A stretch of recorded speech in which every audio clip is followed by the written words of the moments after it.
ప్రజలు ఇచ్చిన తీర్పును దృష్టిలో పెట్టుకొని మనం ఇక్కడ చర్చలకు పాల్పడడం కానీ పార్టీ నిర్ణయాలు తీసుకుంటే బాగుంటుందన్న ఆలోచనతో ఈ తెలంగాణ ప్రజలు ఇచ్చిన విలక్షణమైన తీర్పు కుటుంబ పాలనకు వ్యతిరేకంగా ఇచ్చిన తీర్పు. ఈ కుటుంబ పాలనకు వ్యతిరేకంగా ఇచ్చిన తీర్పుతో మొన్నటి వరకు పాలకులు ఉన్న వాళ్లకు ప్రజల యొక్క ఆలోచన, ప్రజలిచ్చిన తీర్పును గౌరవించి శాసనసభ ప్రతిపక్ష నాయకుడిగా ఇతరులకు ఎవరికైనా అవకాశం వస్తుందేమో అని నేను ఆశించిన, తెలంగాణ సమాజం కూడా ఆశించింది. కానీ కానీ కానీ కానీ ఇవాళ శాసనసభ ప్రతిపక్ష నాయకుడిగా వాళ్ళ శాసనసభ్యులు అందరూ కలిసి ఎన్నుకున్న తర్వాత కుటుంబ పాలనకు వ్యతిరేకంగా ప్రజలు ఇచ్చిన తీర్పును గౌరవించాలన్న ఆలోచన ఆ పక్షాన లేదు. రెండవది, కనీసం శాసనసభలో ప్రసంగమైన ప్రజల యొక్క సమస్యల్ని ప్రస్తావించడానికైనా అనుభవజ్ఞులైన చాలామంది శాసనసభ్యులు, గతంలో చాలా సంవత్సరాలుగా మంత్రులుగా పనిచేసిన అనుభవం ఉండి ఉప ముఖ్యమంత్రులుగా పనిచేసిన అనుభవం ఉన్న వాళ్ళైనా చర్చను ఒక మంచి సాంప్రదాయాన్ని నెలకొల్పడానికి ప్రారంభిస్తారేమో అని మేము అనుకున్నాం. అయినా కూడా తెలంగాణ ప్రజల్ని నిరాశపరిచిండ్రు.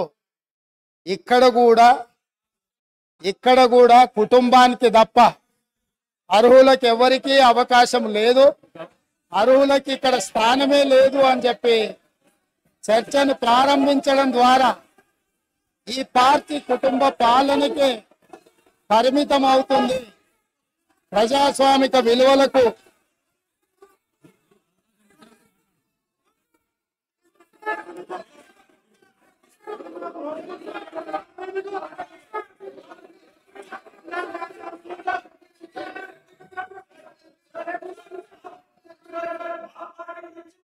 Sir speaker sir I request honourable members, ఎందుకంటే గౌరవ ముఖ్యమంత్రి గారు జస్ట్ స్టార్ట్ చేసిండ్రు. మీరు అందరూ కూడా వినే ఓపికతో వినండి. మీనింగ్ఫుల్ డిబేటే జరిపిద్దాం. So we will come on sir మీరు ఓపికతో ఉండాలి సార్. వాళ్ళంతా కూడా ఇంకా అధికార పక్షంలో ఉన్నారని అనుకోవద్దు. ప్రతిపక్షంలో ఉంటే మేము ప్రతిపక్షంలో ఉన్నాం అనుకుంటే ఇబ్బంది అవుతుంది. సో దయచేసి నేను గౌరవ సభ్యులందరినీ కోరుతా ఉన్నాను, సభా సమయం వృధా చేయొద్దని నేను వారందరినీ కూడా కోరుతూ, మరి ఎందుకంటే మళ్ళా తదుపరి కౌన్సిల్లో కూడా వారు రిప్లై ఇచ్చేది ఉంది కనుక దయచేసి సభ్యులందరినీ కూడా సహకరించమని కోరుతాను. ముఖ్యమంత్రి గారు. అధ్యక్ష, ప్రజా జీవితంలో ఉన్నప్పుడు కడుగుతాం అని చెప్పి శ్రీ గారు ఎప్పుడో చెప్పిండ్రు. ఈరోజు మా కుటుంబము, మా పార్టీ, మా ఇష్టము అనే నియంతృత్వ పోకడలను సూచిస్తుంది. ఎందుకంటే నిరంకుశత్వం అనేది ఎక్కువ కాలము చెల్లదు, నిలబడదు. ప్రజలు నిటారుగా నిలబడి ఈ కుటుంబ పాలనకు వ్యతిరేకంగా మేము తీర్పిచ్చినామని నికార్సైన తీర్పిచ్చిన తర్వాత కూడా వాళ్ళలో మార్పు రాలేదు. కాబట్టి రేపు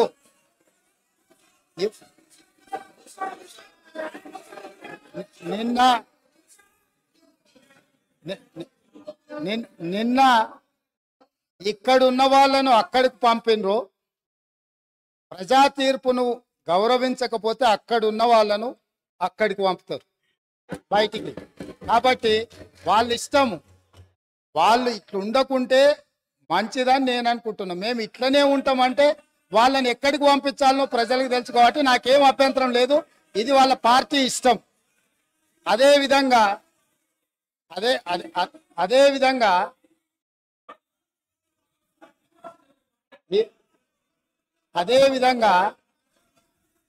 ఈరోజు ప్రగతి భవన్ సంబంధించి అక్కడ ప్రజలు ప్రజావాణి కోసం వచ్చిన ప్రజలు ఇస్తున్న విజ్ఞప్తులను తీసుకుంటుంటే అక్కడ ఉన్న ఇనుప కంచెలను పగలగొట్టి గడీలను బద్దలు కొట్టి ప్రజలు అక్కడికి వచ్చి ప్రజావాణి వినిపిస్తుంటే విని భరించలేని ఈ పార్టీ ఈ కుటుంబము ఈరోజు ప్రభుత్వం మీద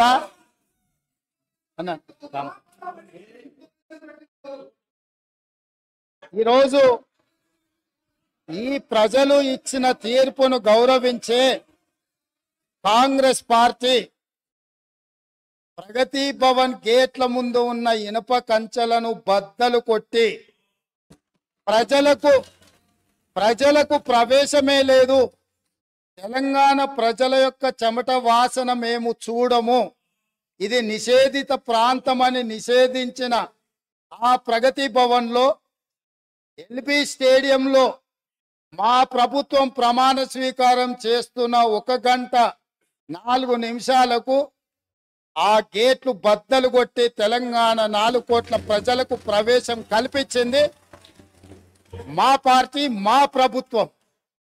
మీకు గతాన్ని గుర్తు చేయదలుచుకున్నా.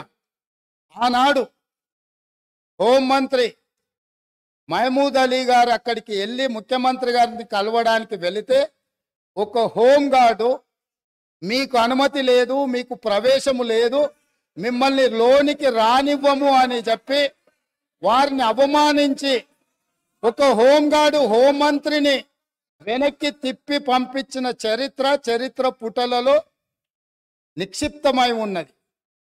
ఆనాటి ఆర్థిక మంత్రి, ఆనాటి వైద్య ఆరోగ్య శాఖ మంత్రి ఈటెల రాజేందర్ గారు ముఖ్యమంత్రిని కలవడానికి అక్కడికి వెళితే అక్కడ ఉన్న పోలీసు సిబ్బంది మీకు ప్రవేశము లేదు, మిమ్మల్ని నిషేధించినము, మీకు అర్హత లేదు, మీకు ఆ స్థాయి లేదు అని చెప్పి ఈటెల రాజేందర్ గారిని ఆ ప్రగతి భవన్లకు ప్రవేశం లేదని తన సహచర మంత్రిని అవమానించి ఆ మంత్రే స్వయంగా కన్నీళ్లు పెట్టి ఈ ఆవేదనను ఈ దుఃఖాన్ని లోపల అదిమి పెట్టుకున్న విషయాన్ని 4 కోట్ల తెలంగాణ ప్రజలకు వివరించినప్పుడు తెలంగాణ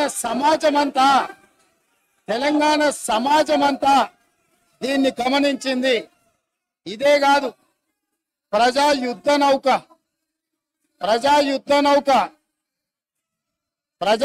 నౌక గద్దరన్న 50 సంవత్సరాలు సుదీర్ఘంగా ఈ తెలంగాణ ప్రజల పక్షాన గలం విప్పి గచ్చగట్టి బొంగళేసుకొని తండాలలో గూడాలలో మారుమూల పల్లెల్లో ఈ దేశంలోనే 100 కోట్ల ప్రజలను ప్రభావితం చేయగలిగిన గద్దరన్న ఆనాటి ముఖ్యమంత్రి గారిని కలవడానికి ఆ ప్రగతి భవన్ గేట్ల ముందు ఎర్రటెండలో మండుతుంటే అక్కడ గంటల కొద్ది నిలబడితే ఈ తెలంగాణ యుద్ధ నౌక, ఈ తెలంగాణ పోరాటానికి, తెలంగాణ ప్రజల యొక్క ఆత్మగౌరవమైన గద్దరన్నకే ప్రవేశం లేని ప్రగతి భవన్ను ఇవాళ బద్దలు కొట్టి నా 4 కోట్ల తెలంగాణ ప్రజలు ఎప్పుడు కావాలన్నా ఎక్కడికి వెళ్ళాలన్నా ఆ ప్రగతి భవన్ గేట్లను ఇనుప కంచెల్ని బద్దలు కొట్టిన ప్రభుత్వం మా ప్రభుత్వం, ప్రజలెన్నుకున్న ప్రభుత్వం, ప్రజా ప్రభుత్వం.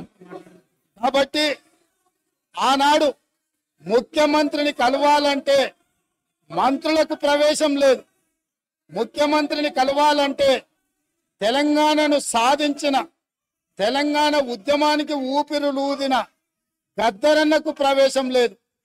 కానీ ఈనాడు దళితులు, గిరిజనులు, బలహీన వర్గాలు, మైనారిటీలు, మహిళలు ఎవరైనా అక్కడికి వెళ్ళి మా సమస్య ఉన్నది అనంటే ఈ ప్రభుత్వం వినడానికి సిద్ధంగా ఉన్నది అని చెప్పి ఈ తెలంగాణ ప్రజలకు స్వేచ్ఛనిచ్చిన ప్రభుత్వం, ప్రజా ప్రభుత్వం, ప్రజలెన్నుకున్న ప్రభుత్వం ఈరోజు ఇక్కడ ఉన్నది.